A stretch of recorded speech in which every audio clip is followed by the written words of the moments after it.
Salam sejahtera dalam Tuhan kita Yesus Kristus. Pemirsa Tabura Injil dimanapun Anda berada, apa kabar? Semoga dengan pertolongan Tuhan kita semakin ada dalam sukacita dan damai sejahtera. Pada saat ini kita berjumpa kembali dalam siaran Tabura Injil kelas Yapen Selatan. Dan dalam kesempatan ini kita akan belajar dari kebenaran firman Tuhan. Tetapi sebelum kita membuka dan belajar dari kebenaran firman Tuhan, saya mengajak kita berdoa, kita minta tuntunan Roh Kudus. Mari kita berdoa. Allah Bapa yang Maha Kuasa, Allah Pencipta langit dan bumi, Allah yang memelihara kehidupan kami. Kami bersyukur kepadamu atas segala kasih setia Tuhan dalam hidup kami. Ketika tak henti-hentinya Engkau tetap memelihara, memberkati kami. Di hari ini, sebagai sukacita tersendiri bagi kami, lewat siaran Tabura Injil di saat ini. Kami akan mendengarkan kabar sukacita lewat Injil yang hendak kami baca di saat ini. Oleh karena itu Bapa di surga, sebelum kami membuka dan membaca dari kebenaran firman Tuhan di saat ini, kami mengundang Engkau datang menyucikan hati pikiran kami. Agar ketika firman Tuhan kami baca dengan tuntunan Roh Kudus, kami dimampukan untuk memahami, mengerti apa maksud firman Tuhan yang hendak kami baca di saat ini. Ada kuasa-kuasa yang tidak berkenan yang ada di sekitar kami, terutama ada di dalam diri-diri kami. Halaukan segala hal itu daripada kami, dan biarkanlah kami berkonsentrasi di saat ini dengan pertolongan kuasa Roh Kudus untuk membaca dan merenungkan firman Tuhan. Para pendengar dimanapun mereka berada, ketika mereka mendengarkan siaran ini, mengikutinya, Tuhan memberkati mereka.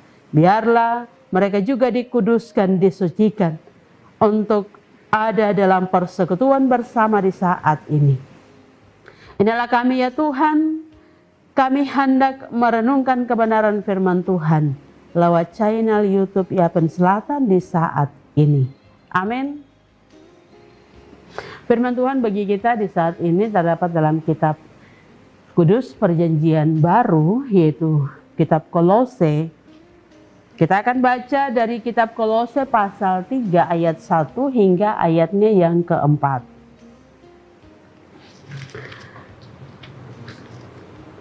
Sekali lagi, kitab Kudus Perjanjian Baru yaitu kitab Kolose pasal 3, kita baca dari ayat 1 hingga ayatnya yang keempat.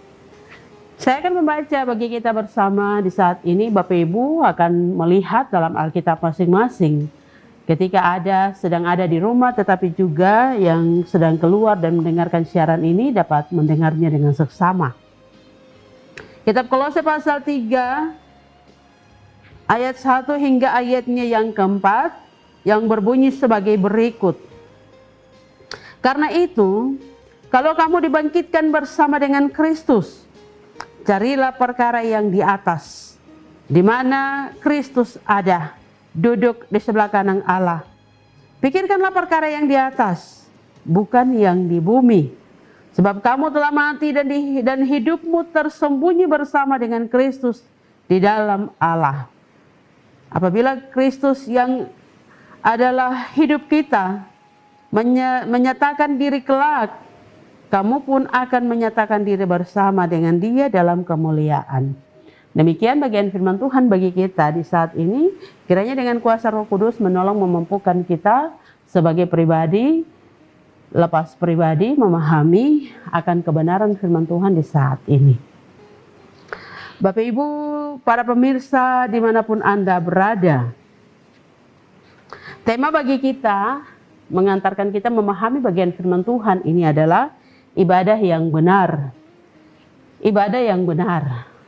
Nah, akhir-akhir ini kita dengar maraknya pencurian di mana-mana. Terjadi pencurian di mana-mana. Mulai dari barang yang harganya ratusan sampai kepada barang yang harganya puluhan juta. Nah, kalau kita punya barang yang hilang itu harganya ratusan, cuma ratusan ribu atau 100 atau 200 ribu, pasti kita marah. Pasti kita marah dan kita mencari. Namun selang waktu yang berjalan itu, kalau barang itu tidak dapat, tidak ada proses selanjutnya. Tetapi kalau itu barang yang hilang, itu harganya sampai puluhan juta. Apa yang Bapak Ibu akan lakukan? Yang pasti kita lakukan itu ialah kita pergi lapor polisi, buat berita acara tentang barang yang hilang, dan kemudian kita akan foto lalu masukkan di media massa, kita akan masukkan di Facebook dan sebagainya. Tapi kalau barang itu belum kita ketemu atau barang yang hilang itu kita belum dapat kembali, apa yang Bapak Ibu lakukan? Pasti yang Bapak Ibu lakukan ialah, kalau Bapak Ibu itu paling senang untuk paling senang untuk panggil orang berdoa dan sebagainya, itu pasti Bapak Ibu lakukan. Yang akan kita lakukan ialah bahwa kita akan cari orang untuk berdoa. Kalau ada bisikan-bisikan, ibu mari kita pergi cari orang untuk berdoa, orang ini tuh dia hebat, dia akan berdoa, dan kalau berdoa tuh langsung dia bisa lihat siapa yang pencuri. Lalu kita pergi, kita ikuti kata-kata itu, ajakan dari orang-orang itu, kita pergi cari siapa yang mau berdoa. Mari berdoa dalam nama Tuhan Yesus, pakai Yesus tutup segala hal, lalu berdoa. Nah setelah berdoa, akhir berdoa tuh mungkin orang yang berdoa itu dia akan mengeluarkan cincin yang dia pakai, lalu dia masukkan di dalam air, lalu dia sampaikan kepada yang punya barang hilang itu, dia akan sampaikan kepadanya, ibu atau bapak, bahwa air ini siram di tempat di mana terjadi pencurian itu. Nanti dengan sendirinya orang yang curi itu akan datang menyampaikan kepada bapak ibu bahwa saya yang ambil. Hebat sekali. Ada orang yang pencuri terus datang lapor, saya yang ambil. Kita akan pergi mencari segala hal kalau barang yang hilang itu adalah barang yang punya harga begitu mahal. Dan itu yang terjadi Bapak Ibu. Terjadi sampai sekarang. Nah pemirsa Tabura Injil dimanapun Anda berada. Di zaman sekarang ini, zaman modern, zaman milenial ini, ritual-ritual keagamaan kadang lebih menarik daripada pusat ibadah itu sendiri. Kenapa? Karena yang ada di dalam pikiran kita itu, kalau kita mau tunggu Tuhan Yesus lama. Jadi lebih baik panggil orang berdoa, karena ketika orang datang harus sampaikan Ibu Pendeta dan berdoa, harus bilang, mereka katakan bahwa orang yang ambil itu sebentar dia akan datang dan menyerahkan seperti cerita tadi. Nah kita lebih senang karena ada dapat jawaban yang lebih cepat. Sehingga ritual-ritual keagamaan kadang lebih menarik dari pusat ibadah itu sendiri. Siapa itu pusat ibadah? Pusat ibadah sendiri itu yaitu Kristus. Yesus itu sendiri. Nah saudara-saudaraku dimanapun Anda berada, bila yang terjadi demikian, maka ritual keagamaan itu telah menyesatkan kita semua. Mengapa? Sebab sekalipun ritual ibadah itu terlihat begitu religius, ada doa-doa yang dibacakan dengan mengucapkan nama Tuhan Yesus di dalamnya. Terlihat begitu religius, tapi hal itu tidaklah otomatis berkenan di hadapan atau di hati Tuhan sendiri. Yang paling utama ialah ibadah, yang adalah sifat Kristus yang terpatri di dalam hati umatnya. Bukan ritual itu. Ritual hanyalah suatu sarana untuk membawa jemaat kepada siapa yang paling utama disembah. Jadi kalau Bapak Ibu pergi cari orang pintar untuk berdoa, lalu Bapak Ibu mendapatkan jawaban, sebentar nanti orang yang mencuri itu datang dan menyampaikan ke Bapak Ibu bahwa saya yang mencuri. Berarti Bapak Ibu lebih percaya kepada kata-kata orang yang berdoa itu. Bukan percaya kepada kuasa, bukan percaya kepada kuasa Kristus yang ada dalam ritual tersebut. Akhirnya yang dibicarakan, yang menjadi bagian yang terpenting pada saat itu orang yang berdoa itu. Nah, saudara-saudariku yang terkasih, jika demikian, hal itu masih menjadi bagian yang dilakukan, dipraktekkan dalam kehidupan kita sebagai umat. Artinya bahwa sekalipun kita mengatakan bahwa kita dekat kepada Tuhan, tetapi mudah tergiur dengan situasi yang ada, tergoda dengan situasi yang ada. Maka pada bagian firman Tuhan di saat ini dalam kitab Kolose pasal 3 ayat 1 sampai dengan ayatnya yang keempat, Rasul Paulus menasihati jemaat di Kolose, tetapi juga kepada kita semua yang mendengarkan firman Tuhan di hari ini. Dia menasihati mengenai hal yang utama dalam ibadah. Mengapa? Agar jemaat jangan keliru. Jangan menempatkan prioritas yang salah. Jemaat jangan sampai ritual ibadah yang ada pada saat itu lebih kepada prioritas yang salah, bukan kepada Yesus Kristus sendiri. Pendengar dimanapun Anda berada, Yesus Kristus adalah kepala gereja. Yesus Kristus adalah kepala jemaat. Artinya bahwa Yesus yang menjadi pemilik jemaat. Jemaat itu adalah Bapak Ibu dengan saya. Pemeliharaan jemaat bahkan sumber hidup bagi jemaat yang paling utama. Nah, tanpa Kristus kita tidak mungkin akan bertumbuh. Pertumbuhan iman rohani kita di dalam jemaat tidak akan mungkin bertumbuh. Oleh karena itu, bagaimana mungkin jemaat bisa mengharapkan sesuatu yang baik di luar Kristus untuk pertumbuhan imannya atau pertumbuhan rohaninya? Memang ada berbagai aturan dalam agama. Sebagai contoh pada jemaat di Kolose, ada aturan mengenai makanan, mengenai minuman, aturan tentang hari raya tertentu. Sementara kepada Allah sendiri kita tidak taat. Bagaimana hal itu bisa menjadi bagian prioritas kita kepada Allah? Paulus kembali menasihati agar jemaat Kolose dan juga kita yang mendengarkan bagian firman di masa kini, dia menasihati kita agar mencari perkara yang di atas. Seperti apa yang disampaikan dalam firman Tuhan di saat ini. Pada ayatnya yang kedua, pikirkanlah perkara yang di atas, bukan yang di bumi. Rasul Paulus menasihatkan kita untuk memikirkan perkara yang di atas, di mana Kristus ada. Artinya bahwa jemaat perlu mencari hal-hal yang mulia, yang berkenan di hadapan Kristus. Saudara-saudaraku, para pemirsa, pendengar Tabura Injil dimanapun Anda berada, kemuliaan Kristus itulah yang memimpin kita dalam ibadah yang benar. Oleh karena itu ibadah yang benar harus ditunjukkan kepada Bapa yang di surga dengan tuntunan firman dan pertolongan oleh Roh Kudus. Jika ibadah yang kita jalankan itu benar, maka tidak mungkin kita keliru dalam menyembah. Kita pasti akan menyembah Allah di dalam Yesus Kristus.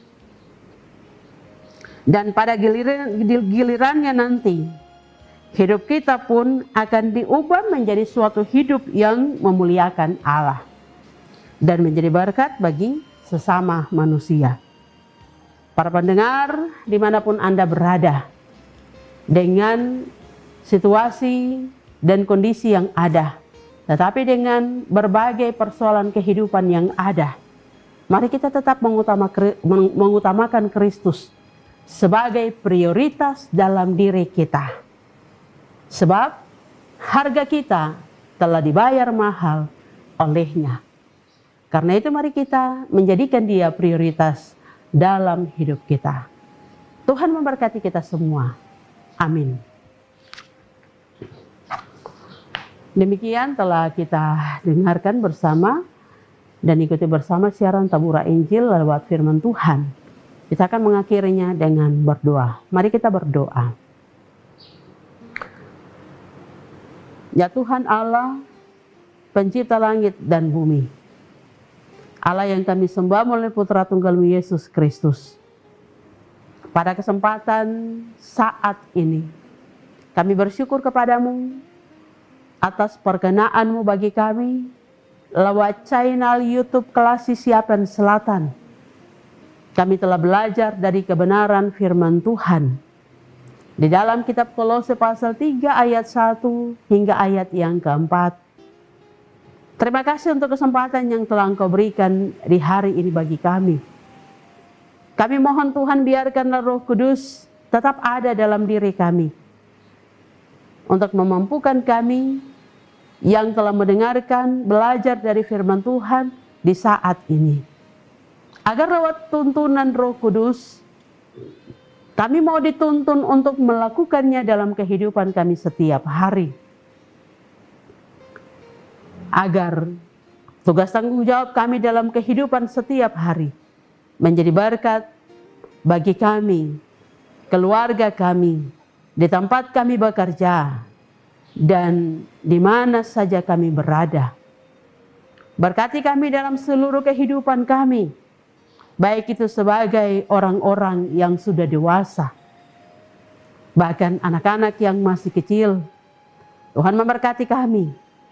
Biarlah oleh kehendak Tuhan sendiri, kami mau dituntun melakukan segala hal yang berkenan di hadapan-Mu Tuhan.